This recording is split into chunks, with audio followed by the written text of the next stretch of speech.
அது போச்சுங்க.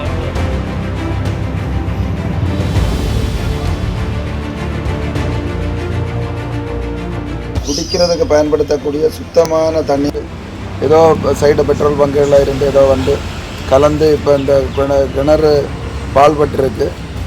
இது நகராட்சி உடனடியாக இது நடவடிக்கை தேவைன்னு சொல்லலாம்.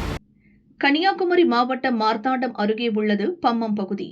இங்குள்ள ஜெகன் என்பவரது வீட்டு கிணற்றில் பெட்ரோல் வாடை வந்தது. அதிலிருந்து இறைத்த தண்ணீர் எண்ணெய் பிசுபிசுப்புடன் இருந்தது.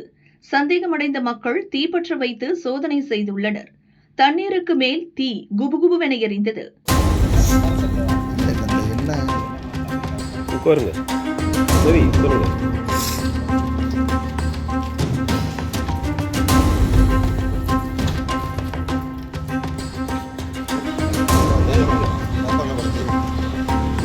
அப்புறம் பாருங்க, வேண்டாம் வேண்டாம் வேண்டாம்.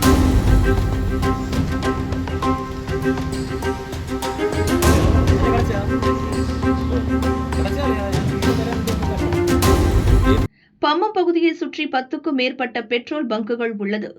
எங்கிருந்தாவது கசிவு ஏற்பட்டு கிணறுகளில் பெட்ரோல் கலந்து இருக்கலாம். நகராட்சி அதிகாரிகள் நடவடிக்கை எடுக்க வேண்டும் என்கின்றனர் அப்பகுதி மக்கள். கடந்த சில வாரங்களாக 10க்கும் மேற்பட்ட கிணறுகளில் பெட்ரோல் டீசல் கலந்த கலவையாக குடிநீர் வருகிறது என்று பொதுமக்கள் நகராட்சிக்கு தகவல் தெரிவித்தனர். இதன் மூலம் நகராட்சி அதிகாரிகளும் வந்து பார்வையிட்டனர்.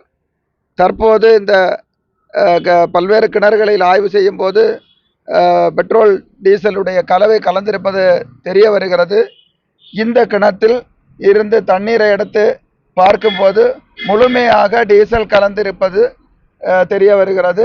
இந்த டீசல் கலந்திருக்கக்கூடிய காரணத்தால் இந்த பகுதியில் 15க்கும் மேற்பட்ட ஆழ்துளை கிணறு மற்றும் திறந்தவெளி கிணறுகளில் அந்த கிணற்று நீரை நம்பி தாங்கள் குடிநீர் ஆதாரமாக பயன்படுத்தக்கூடிய சூழ்நிலையில் இன்றைக்கு கடந்த 3-4 வாரத்திற்கு மேலாக மக்கள் பாதிக்கப்பட்டு கொண்டிருக்கிறார்கள்.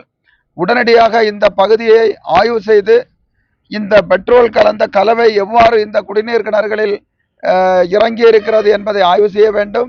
அதற்கு மாசு கட்டுப்பாட்டு வாரியம் மற்றும் பெட்ரோலியத்துறை மற்றும் நகராட்சியினுடைய சுகாதாரத்துறை எல்லாம் இணைந்து ஆய்வு மேற்கொண்டு பாதிக்கப்பட்ட மக்களுக்கு உடனடியாக அவர்களுடைய கிணறுகளை சுத்தம் செய்வதற்கு அதற்கான போதிய நிவாரணம் அளிக்க வேண்டும். அதோடு மட்டுமல்லாமல் உடனடியாக குடிநீர் தேவையை பூர்த்தி செய்வதற்கான நடவடிக்கையாக உடனடியாக இந்த பெட்ரோல் கலவையை மாற்றுவதற்கு சீராக மாறுவதற்கு அதிக காலம் பிடிக்கும். அப்படிப்பட்ட சூழ்நிலையில் அது பொதுமக்களை மிகுந்த சிரமத்திற்குள்ளாக்கும் குடிநீர் ஆதாரம். ஆகையால் அரசு உடனடி நடவடிக்கை எடுக்க வேண்டும் என கேட்டுக்கொள்கிறோம்.